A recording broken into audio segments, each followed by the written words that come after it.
Hi, I'm Marlo Rencher, Director of Technology-Based Programs at TechTown, Detroit. I recently completed an online certificate program for VC University, which provides an excellent foundation of knowledge for emerging investors. It's a collaboration between the University of California's Berkeley Center for Law and Business and the National Venture Capital Association. This video is the last of a three-part series of my key takeaways from taking this venture finance course. And today I'm going to talk about dilution. Dilution describes what happens when the relative ownership of the company shifts as investors provide capital in exchange for equity in a company. In the course of a company's funding life cycle, what usually happens is that the founders start with 100% of the company.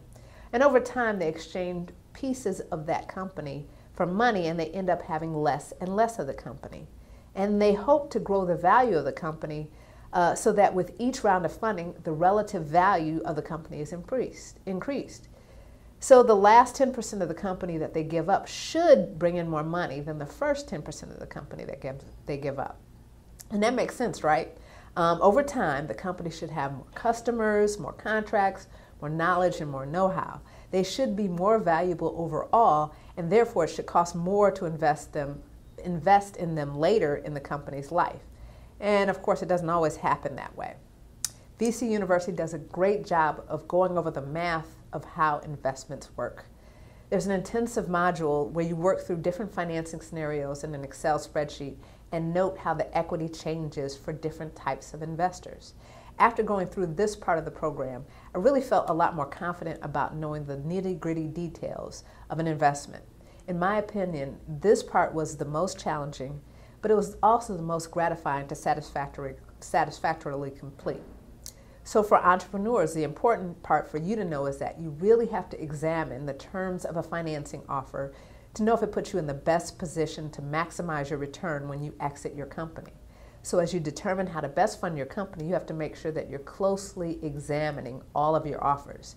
You have to see what expertise firms bring to the table and the terms under which they offer that expertise.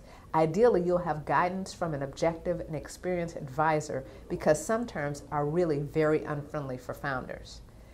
For investors, the key takeaway is to make sure that you know the financial and reputational implications of the deals that you offer. For venture capitalists, you will live and die by your track record. And that record won't always just be measured in exit multiples. It will be measured in how you work with the businesses that you invest in. The better your reputation, the better companies you will attract. I hope you learned something of value. I definitely recommend the VC University online certificate program if you're looking to sharpen your knowledge in venture finance. Thanks so much for watching this video.